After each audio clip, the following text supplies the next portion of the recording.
নমস্কার বন্ধুরা, পম্পাস কিচেন আর ব্লগে আপনাদের সবাইকে স্বাগত। তো চলে এসেছি প্রতিদিনের মতন আবার একটা নতুন রেসিপি দিয়ে। আর আজকে আমি একটা রেসিপি বানাবো, মানে কেউ কখনো খায়নি। তো এই রেসিপিটা আপনারা প্লিজ দেখতে থাকুন। আমি আজকে বানাবো আটা আর আলু দিয়ে একটা সকাল বলুন রাত্রে বলুন জলখাবার এটা আপনারা খেতে পারবেন। আটা আর আলু দিয়ে একটা রেসিপি বানাবো, স্ন্যাক্স হিসাবে বানাবো। তো কিভাবে বানাচ্ছি আশা করছি আপনাদের ভালো লাগবে, পুরো ভিডিওটা দেখতে থাকুন। দেখুন বন্ধুরা, এই রেসিপিটা বানানোর জন্য আমি এখানে একটু আটা নিয়ে নিয়েছি। এটা আশীর্বাদ আটা, শুধু আটা, এতে কিন্তু কোনো ময়দা নেই। আর নিয়ে নিয়েছি দেখুন এখানে 3টে সেদ্ধ আলু নিয়ে নিয়েছি আমি। আর নিয়ে নিয়েছি 2টো কাঁচা লঙ্কা, একটা পেঁয়াজ আর কিছুটা ধনেপাতা। তো আলু 3টেকে আমি সেদ্ধ করে নিয়েছি, এটা পরে আমি রেডি করব। তো প্রথমে আগে আমি আটাটা মেখে নেব। তো প্রথমে আটার মধ্যে আমি দিয়ে দেবো একটুখানি সুজি। দেখুন হাতে মেপে এতটা আমি সুজি এর মধ্যে দিয়ে দিচ্ছি, মানে 1 মুঠ মতন সুজি আর কি, খুব বেশি দেবো না, 1 মুঠ মতন সুজি আমি দিয়ে দিলাম। আর দিয়ে দেবো একটুখানি এটা কি বলে আজওয়ান, একটু দিয়ে দিচ্ছি আজওয়ান অল্প পরিমাণে। দিয়ে দেবো লবণ, দিয়ে দিচ্ছি আন্দাজ মতন লবণ, পরিমাণ মতন। দিয়ে দিচ্ছি অল্প একটুখানি টেস্টের জন্য চিনি। আর দিয়ে দিচ্ছি অল্প একটু সাদা তেল, একদম অল্প করে একটু সাদা তেল দিয়ে দিলাম। এবার এগুলোকে খুব একসঙ্গে ভালো করে মেখে নেব।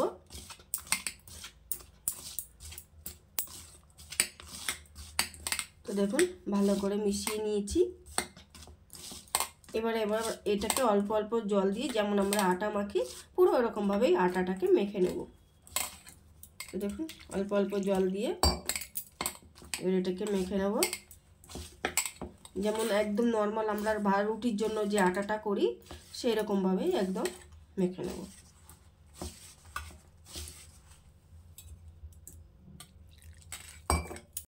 তো দেখুন বন্ধুরা, আটাটা মেখে নিয়েছি। এবার এতে সামান্য একটু আমি হাতে তেল নিয়ে ওপর থেকে একটু তেল লাগিয়ে দেব।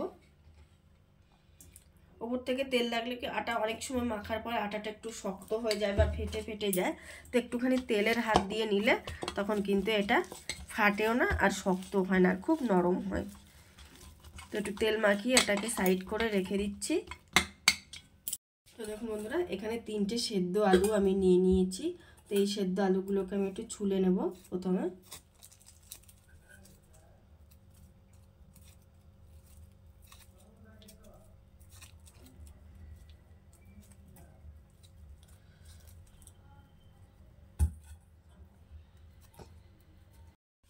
দেখুন বন্ধুরা, আলুগুলো আমি ছুলে নিয়েছি। এবার আলুগুলোকে একটু ভেঙে নেবো এইভাবে।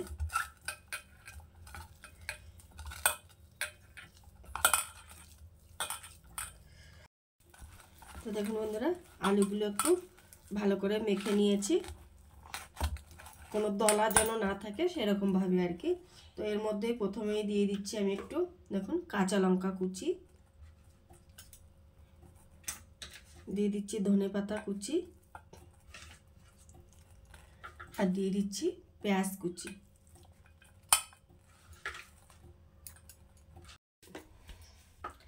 তো প্রথমেই দিয়ে দিচ্ছি এর মধ্যে একটু বিট লবণ দিয়ে দিচ্ছি আমি, পরিমাণ অনুযায়ী বিট লবণ দিয়ে দিলাম। বিট লবণটা দিলে কিন্তু আপনারা সাদা লবণও দিতে পারেন, কিন্তু বিট লবণটা দিলে একটু বেশি টেস্টি হবে। দিয়ে দিচ্ছি গরম মশলা গুঁড়ো, আর দিয়ে দিচ্ছি অল্প পরিমাণে আমচুর পাউডার। তো এবার এই জিনিসটাকে খুব ভালো করে মেখে নেবো একসঙ্গে।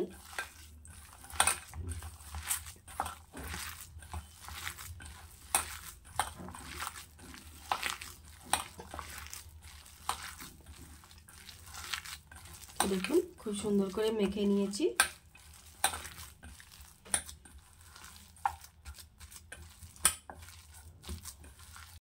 তো দেখুন বন্ধুরা, এই যে আটাটা যে মেখে নিয়েছি, এবার সেই আটাটাকে আমি আরেকটু ঠেসে নেব। ঠেসে নিয়ে এবার মাঝখান থেকে এরকম অল্প কেটে নিয়ে একটা বড় গোলা নিয়ে নিয়েছি আর কি, একটু বড় সাইজেরই নিয়েছি এটা। এবার এটাকে একদম রুটির মতন করে অল্প আটা দিয়ে বেলবো। অল্প আটা মানে আপনাদের যতটুকু পরিমাণে লাগে বেলতে অতটা পরিমাণে দিয়ে এটাকে এখন একদম রুটির আকারে বেলে নেব, যেরকম রুটি বেলা হয় এরকম একটু বড় সাইজের করে এটাকে বেলে নেব।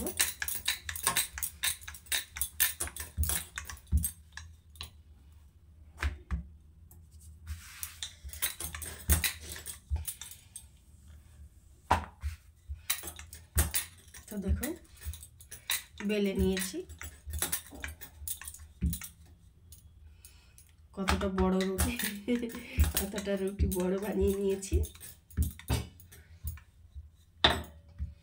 আর এবার এর উপরে যে আলুটা আমি মেখে রেখেছি, এই যে সেই আলুটাকে এর উপরে আমি দিয়ে দেব। দিয়ে এবার একটু হাত দিয়ে দিয়ে সব জায়গায় আলুটাকে আমি লাগিয়ে নেব, মানে সব জায়গায় আলুটাকে খুব ভালো করে লাগিয়ে নেব।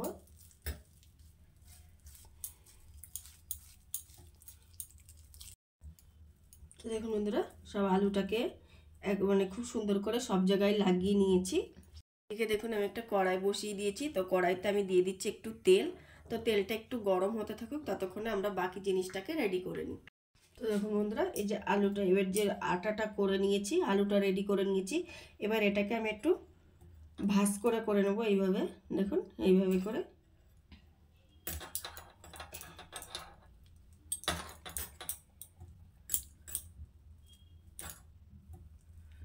তো দেখুন ভাঁজ করে নিয়েছি। একটু আটা এখান থেকে একটু লাগিয়ে দিলাম, অল্প সামান্য একটুখানি। তো এবার এই জিনিসটাকে আমি দেখুন এইভাবে চাকু দিয়ে দিয়ে কেটে নেব, এরকম পাতলা পাতলা করে, একদম বেশি পাতলাও না আর একদম মোটাও না, এইভাবে কেটে নেব জিনিসটাকে। এটা খেতে এত টেস্টি হয় কি বলবো আপনাদেরকে। তো এই যে কেটে নিয়েছি, এবার আমি এগুলোকে আলাদা করে ফেলবো।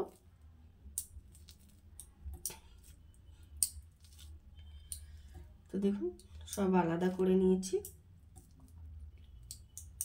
কত সুন্দর দেখতে লাগছে না? তো দেখুন আলাদা করে নিয়েছি সবগুলো। এবার আলাদা করে নিয়েছি, এবার এটাকে আমি, তো দেখুন এই যে আলাদা তো করে নিয়েছি, এবার আমি এগুলোকে একটু এরকম দুটো তিনটে আঙুল দিয়ে এইভাবে একটু এটাকে চেপে দেব, এইভাবে একটু চেপে চেপে দেব। তো দেখুন এইভাবে চেপে চেপে একটু চ্যাপটা টাইপের করে নেবো আর কি, এরকম করে দেখুন, এরকম করে একটু চেপে দেব, যাতে ভাজলে মানে পুরো জিনিসটাকে ভালো ভাজা হয়, এরকম চ্যাপটা মানে একটু চ্যাপটা করে দেবো আর কি সবগুলোকে এইভাবে এইভাবে একটু। তো এইগুলো এইভাবে একটু চেপে নেব, দেখতে কত সুন্দর লাগছে দেখুন। এটা ভাজার পরে কিন্তু আরো বেশি দেখতে সুন্দর লাগবে। তো এইভাবে আমি সবগুলোকে চেপে চেপে নেব। বন্ধুরা সবগুলো সব হাত দিয়ে চ্যাপটা করে করে নিয়েছি, আর দেখতে কত সুন্দর লাগছে দেখুন। তো এবার চলুন এইভাবে এটাকে তেলে দিয়ে দিব। কড়াইতে দেখুন তেলটা গরম হয়ে গেছে। বন্ধুরা তেলটা গরম হয়ে গেছে, এবার তেলের মধ্যে এগুলোকে দিয়ে দিব। আমি একটু কম তেলে ভাজছি, কম মানে কি খুব বেশি কম না, কিন্তু আপনারা চাইলে এর থেকে আরেকটু বেশি তেল দিয়েও আপনারা ভাজতে পারেন। আর এটা কিন্তু একদম মিডিয়াম আঁচে ভাজবেন, এটা কিন্তু একদম হাই মানে জোর দিয়ে ভাজলে কিন্তু ভালো হবে না, ভেতরটা কাঁচা থেকে যাবে। তো এবার এটাকে আমি মিডিয়াম আঁচে এটাকে একদম লাল লাল করে ভেজে নেব। তো দেখুন বন্ধুরা একটা পিঠ উল্টে দেখি, হ্যাঁ দেখুন একটা পিঠ হয়ে গেছে, এরকম লাল লাল করে কিন্তু এটা ভাজা হবে। তো দেখি, আর এটা কিন্তু একদম একটু সময় নিয়ে ভালো করে ভাজতে হবে, একদম হাই ফ্লেমে ভাজলে কিন্তু ভেতরটা কাঁচা থেকে যাবে।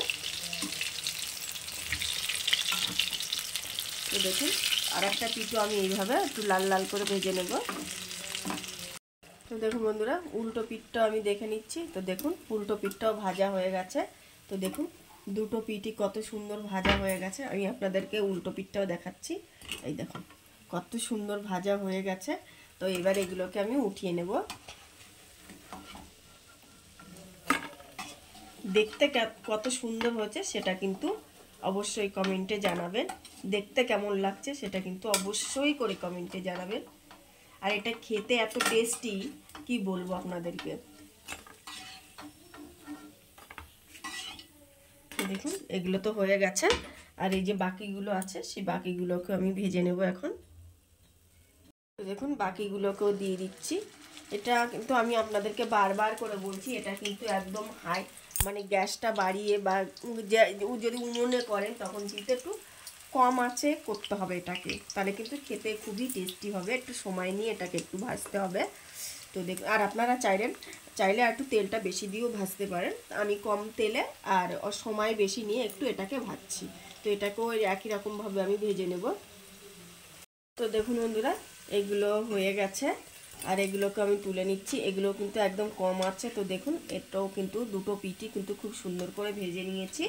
তো এবার এগুলোকে আমি দেখুন তুলে নিচ্ছি।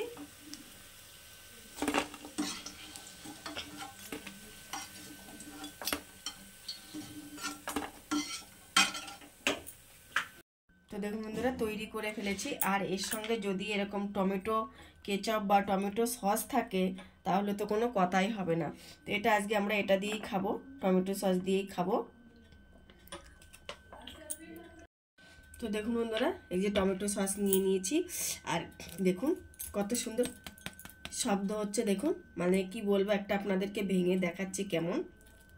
দেখুন ভেতরটা কত সুন্দর আলু পুরে ভরা আর দেখতে কত সুন্দর হয়েছে সেটা দেখুন। তো আমি একটা খেয়ে আপনাদেরকে দেখাচ্ছি, মানে দেখবো টেস্টটা কেমন।